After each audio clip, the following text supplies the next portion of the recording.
In this video, we will learn about the multiple allelism. In the last video, we have studied about the codominance, that is also the part of the blood group inheritance. Now the next example is the multiple allelism. So what is this multiple alleles? Multiple alleles means more than two alternative forms of a gene in a population occupying same site or same locus on homologous chromosome. This is known as the multiple allelism. Means one thing to remember here is that only the more than two alternative forms of gene. हमने अभी तक Mendel के inheritance के बारे में पढ़ा है, तो उस मेंडल के इनहेरिटेंस में हमेशा हमने एक बात कही कि कोई भी ट्रेट जो होता है उसको कंट्रोल करने के लिए सिर्फ टू अल्टरनेटिव फॉर्म्स होती हैं. और वो टू अल्टरनेटिव फॉर्म्स कैसे हम लिखते हैं? जैसे मान लो हम प्लांट की टॉल हाइट को कंसीडर कर रहे हैं, तो उस टॉल हाइट के लिए हमने या तो कैपिटल टी जीन लिए जो डोमिनेंस को शो कर रहा है. अगेन अगर हम यहाँ लेते हैं तो ये भी डोमिनेंस पैटर्न को शो करेगा, और यहाँ लेते हैं तो ये रिसेसिव पैटर्न को शो करता है. तो तीनों चीजें तीनों ट्रेट हैं जो क्या शो करते हैं? Tall, pure tall, hybrid tall and the dwarf height. These all are the traits, and all of these traits controlled by two alternative forms of gene. But what is the difference between this condition and the multiple allelism? More than two alleles or more than two alternative forms of a gene control the one character. That is the main difference between this simple trait as well as in this multiple allelism. So we can show by the example. For example, ABO blood group in human beings. As you all know, there are four different types of blood groups. We can write them: A blood group, B blood group, AB blood group and O blood group. These are the four different types of blood groups are there, and all these four different types of blood groups formed on the basis of the antigen present on the surface of RBC. So we can erase it because it is for only the difference between the simple character as well as the multiple allelism. Next thing we are studying about the blood group. So we can write the antigen present on surface of RBC.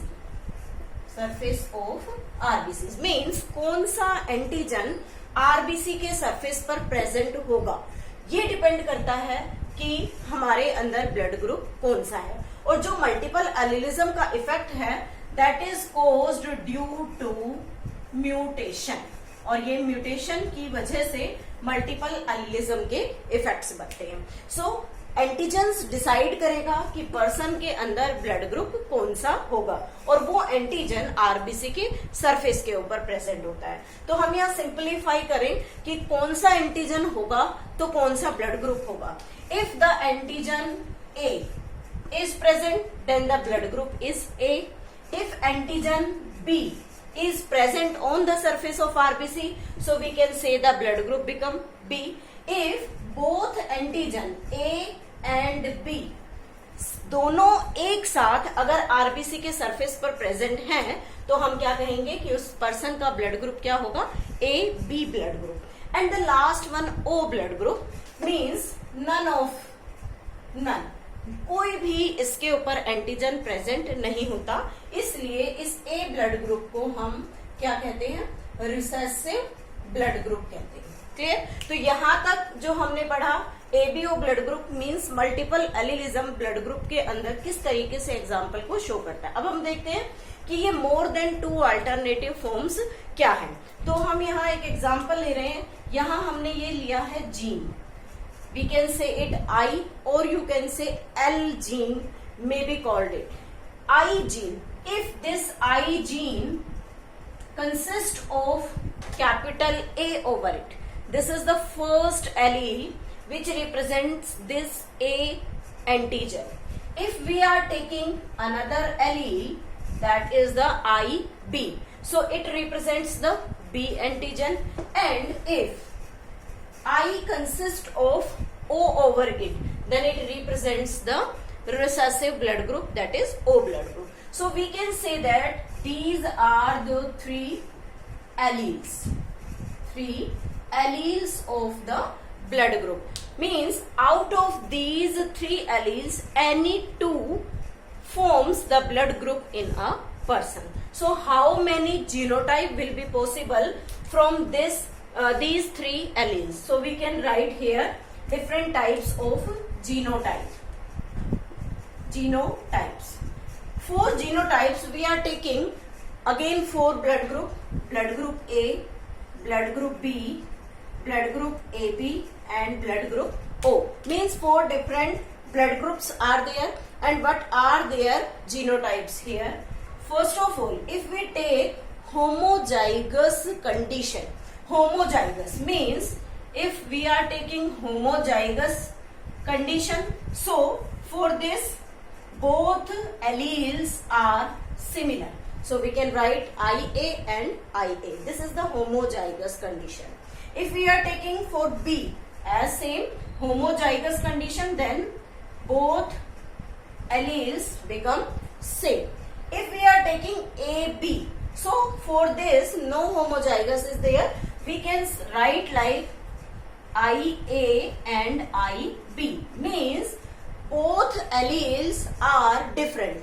One is A and another is B. So it forms the blood group AB. And the last one, O. It is also homozygous, but the gene contains the recessive alleles. So we can write IO, IO. Clear? These are some different genotypes are there. 2 separate genotypes which exist in heterozygous condition. So what are these heterozygous condition? First of all, for A it becomes IA, IO. Means 2 dissimilar alleles are there. And for B, IB, IO. This is also heterozygous because both alleles are different. One is dominant, another is recessive. So these are the heterozygous condition. Total there are how many genotypes? 1, 2, 3, 4, 5 and 6. So for the blood group 6 genotypes are possible. 6 genotype possible. And how many alleles are there? 3 alleles will be there. And what are these alleles? IA, IB, IO, which controls the character of the blood group by multiple allelism. Next is how we can determine determination of blood group. Determination of blood group. This blood group determined by the clumping of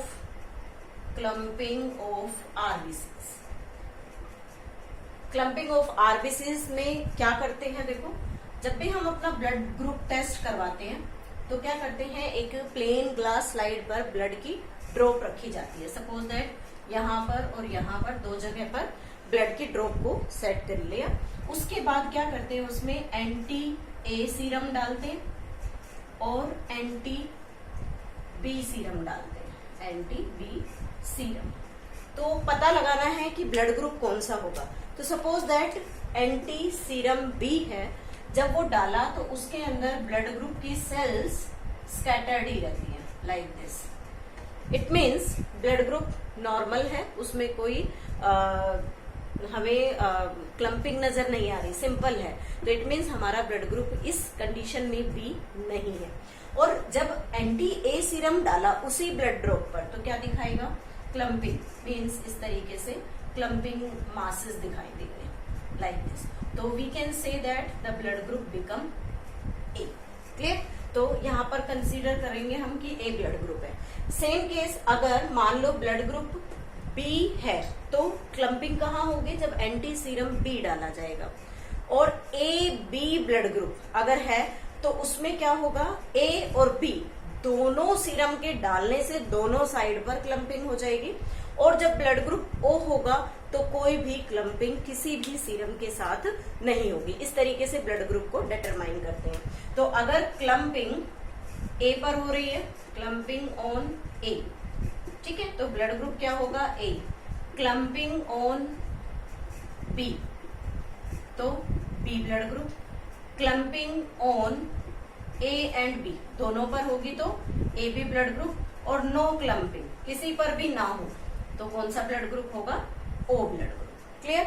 इसमें हमने जो ए B blood group पढ़ा है, इस ए B blood group को हम क्या नाम देते हैं, कोडोमिनेंट ब्लड ग्रुप कहते हैं। क्यों? क्योंकि जो ग्लाइकोप्रोटीन होता है, यानी कि जिसे हम एंटीजन बोल रहे हैं, वो ग्लाइकोप्रोटीन आरबीसी की सरफेस पर दोनों बराबर प्रेजेंट होते हैं, ए बी होगा और बी बी, इसलिए उसे क्या कहेंगे, ए बी ब्लड ग्रुप कहते हैं। ठीक है, तो ये हो गया कोडोमिनेंट ब्लड ग्रुप के लिए। अगर हमें मल्टीपल एलिलिज्म को के किसी क्रॉस को सोल्व करना हो तो कंडीशन गिवन होगी, जैसे मान लो दे दिया homozygous for A blood group है, फॉर ए, और heterozygous for B, heterozygous for B blood group है। तो सिचुएशन क्या रहेगी, ए के लिए हम दोनों सिमिलर जीन्स सेलेक्ट करेंगे, बी के लिए हाइब्रिड IB IO, फिर गैमेट्स बनाकर क्रॉस करेंगे तो हमारे पास एक ब्लड ग्रुप आ जाएगा IA IB, दूसरा ब्लड ग्रुप यहां से आ गया IA IB, फिर इस ब्लड ग्रुप का क्रॉस हमने इससे किया तो आया IA IO, means 50% AB blood group और 50% B ब्लड ग्रुप। तो इस तरीके से हम ब्लड ग्रुप के केसेस को सोल्व कर सकते हैं। In the next video we will study about the pleiotropic gene.